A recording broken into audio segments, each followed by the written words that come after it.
everybody. Today's meal is going to be a tuna casserole in the crock pot. So we're going to do some broccoli cheese soup, some garlic powder, some celery, some onion powder, some tuna of course, about 3 packs of tuna, and then probably just a couple of cups of noodles. And then how we're going to do the milk is basically 1 can of milk. So that is going to be that, and I'm going to get half a can will be the way to go. Half a can, darling? Okay. Alright, folks. This is what it looks like. Turbulence due to 287 North in North Jersey. Yes. A little bit of turbulence, but we're doing okay. Hope it doesn't make you guys sick. But this is what it looks like. I put only enough noodles to make sure that it was like full and they were covered with the liquid because we're cooking it all together. I took the tuna and mixed it in with all the seasonings and the soup, and then I added the milk, made sure that was all mixed up really good, and then I added the noodles. So that is what we're gonna let this cook for a few hours, and basically you cook it until the noodles are tender. So alright, it's been about an hour. As you can see, stirred it up a little bit and the noodles are starting to get real nice and tender. So we're gonna let it go for a little bit longer, but it smells really good. Alright, we put the tuna casserole in for about 3 hours in the crock pot. So go ahead and remove the lid. Let's see what it looks like. Yummy! It looks like not so good, but it smells really good, and I've already had a bite. What? So Food, anything with the aspects of the word crock pot is going to be what it is, and then we're going to crinkle, crunch we've got Ritz crackers over it. Yeah, we got some Ritz crackers. So let's do it real quick. You got to do it. Yes, do it. That's crockpot cooking right there. There. Looks like a big bowl of soup now. There we go. Yummy. But yeah, the noodles are all tender and everything's heated through, and Feed me. yep, time to feed the wonderful driver. Yeah, while I wait for a tire to be fixed. Yeah. All day long, no problem. Sorry. Is there We can't see is you. there help? I don't even know what to... Just lean forward. Anyways. In a nutshell, drop and hook. We made our first one within time frame, made our pickup within time frame. Leaving our second place, we picked up a nail in one of the rear tires. So now, we're out of hours, and we have to sit. So might as well take our 10 while we're waiting for the tire to be replaced.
stopped it. You put it in a hole, turn it one way, and there's no electronic things involved. And she said, listen, Jimmy, don't you lose it.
You better hurry.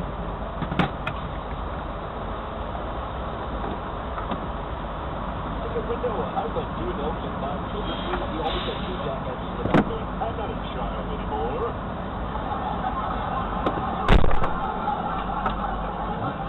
All right, then, dope. What's your pony up 250? Want to hear that? Put the brother up, Paul Bunyan. Stoop down and raise your voice a couple of octaves. Bitching about the hormones and the need, pony up. And we save a couple more bucks, stop off and fill our pockets with candy. My daughters have sodas in their purses. My son's scared of the microwave. Mind the plugging, Daddy, it's heavy.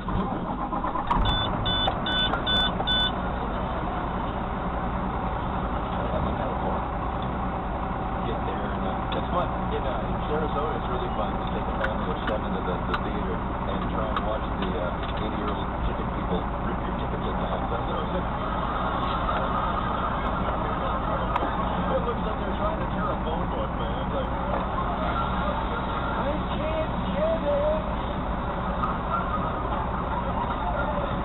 Bring them in the groups, Papa. I'm late for the movie.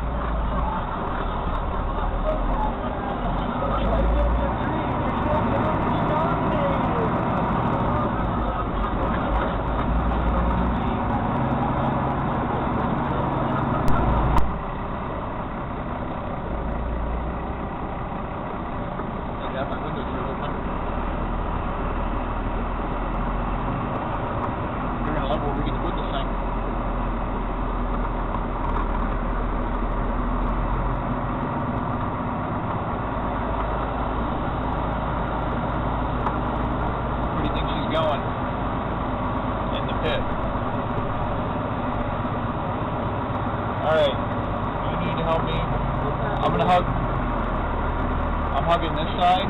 Okay. If you need to watch that side, just watch that trailer.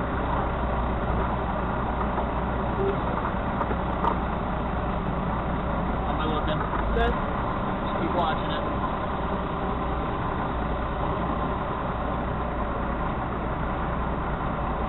Still okay? Yep.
So Sam, I thank you for like going out and like getting my mail, and this is what this is some of the naughtiness for the our RV project. Goes along with the zombie hunting Chevy, but this is for fun. These are some of the lights that we're going to put on our actual camper. So we got a new strobe or a pattern box in that we have never had, and we got a really good deal on these lights.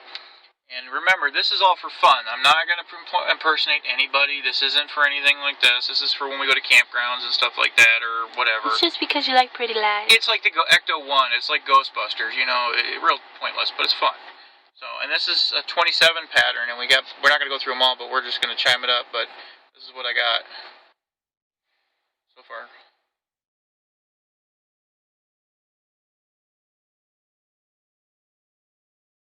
This is random.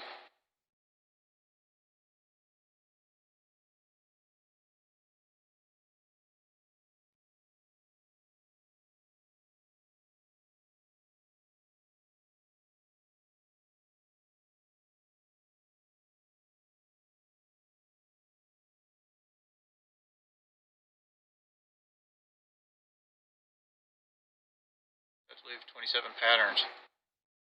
I like this whole. We just gotta get the other ones.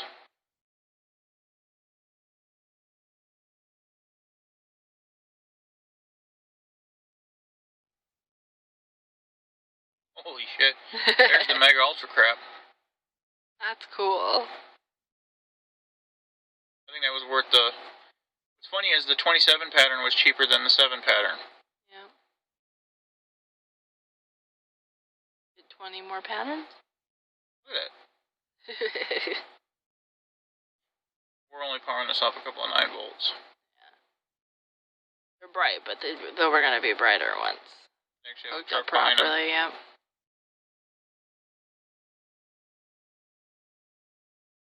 I think we're just gonna leave it as the random. That's really cool. I just cycle through all this crap. Yeah. I say crap. Crap in my mind is a good thing. Sir. I like this. You like it, babe? Yeah. I like the new pattern. Cool.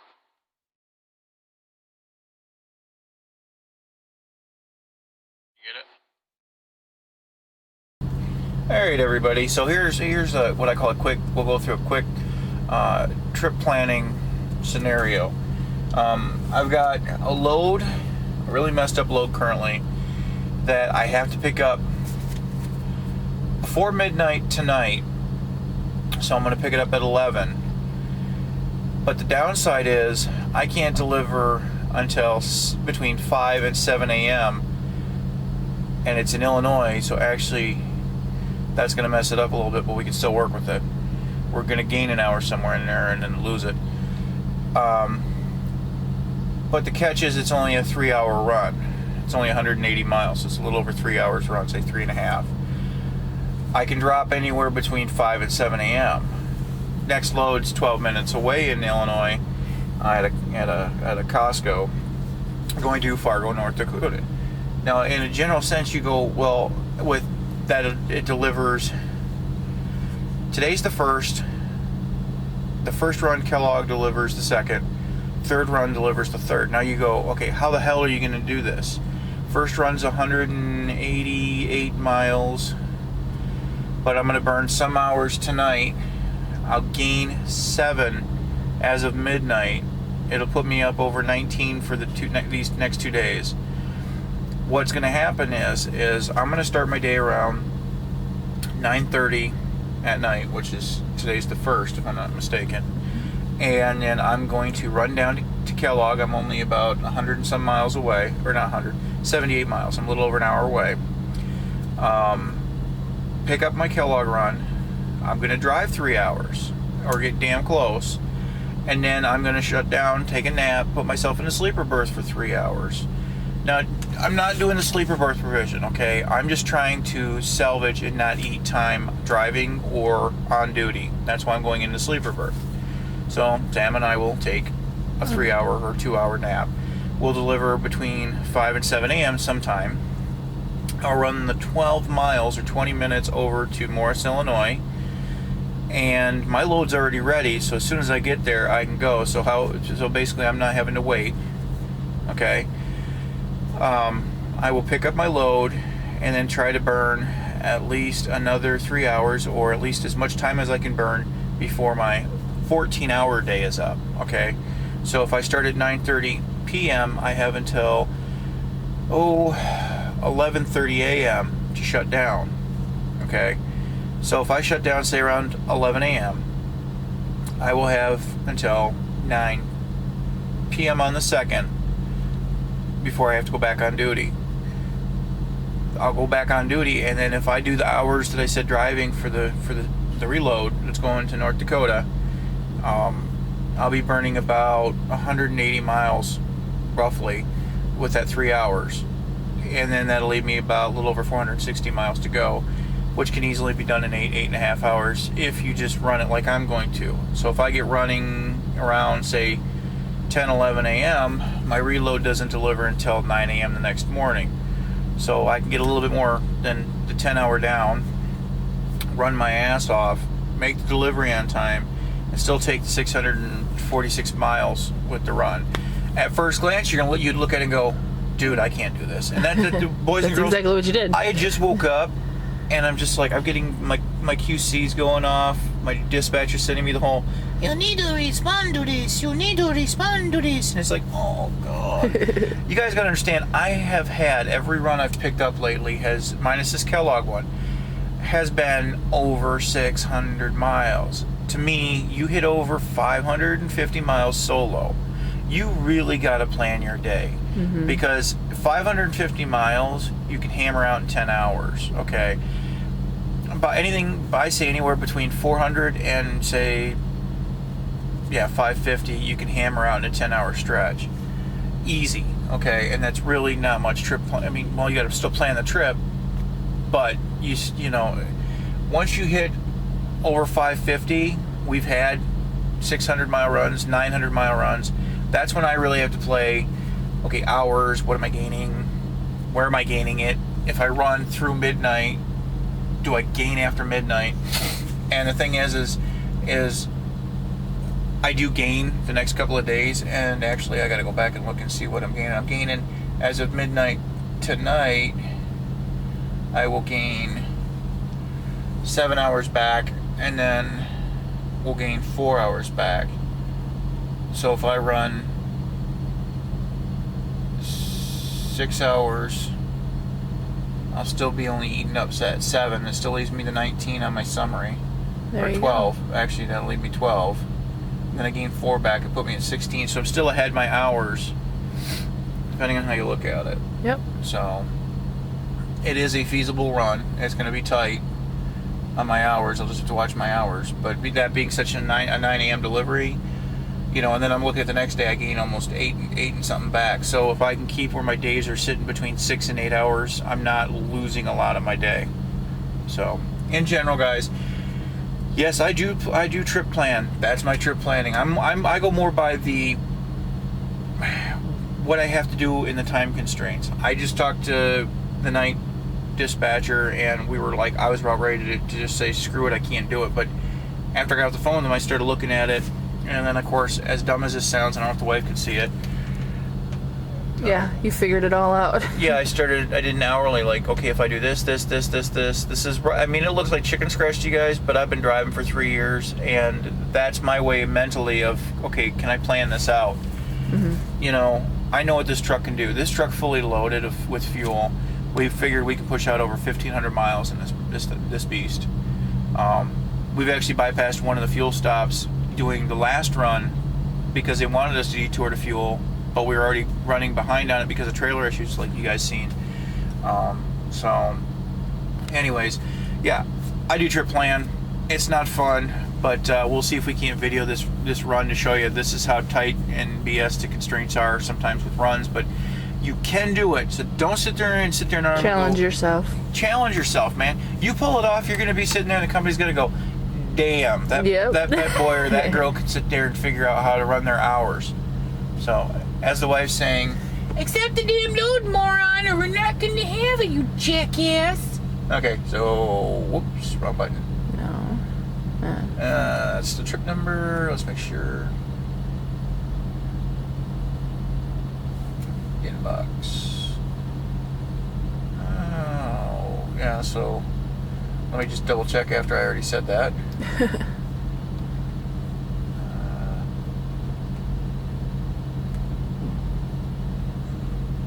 Yep, 9 a.m. on the 3rd.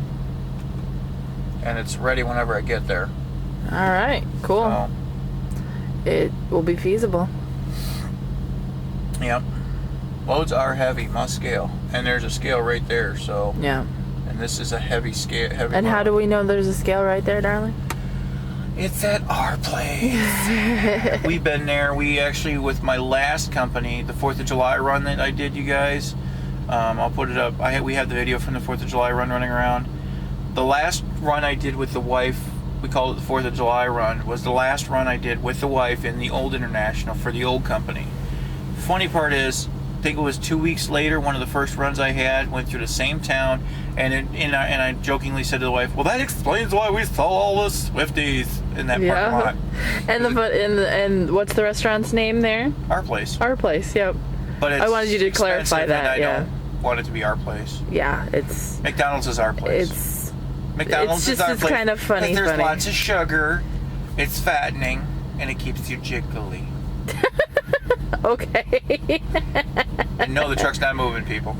I'm laughing. Sorry. I can't See, yeah, they're believe talking about 42,500 some pounds. Oh. That's not bad. If it was say closer to 45, I'd be a little bit more scared with feeding you McDonald's. Yeah, well, and sometimes it could be less than that once we get it. I so hope. it probably will be. So, but Let's hope they anyways, got the trailer number right this time too. yeah, Last Costco run we picked up, they had the wrong trailer number.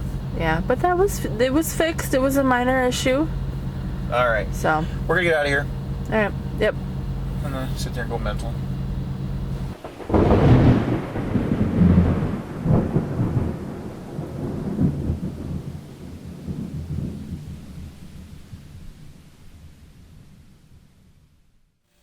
I'm Cheeto, and I approve of this message. Oh, come on! What the hell?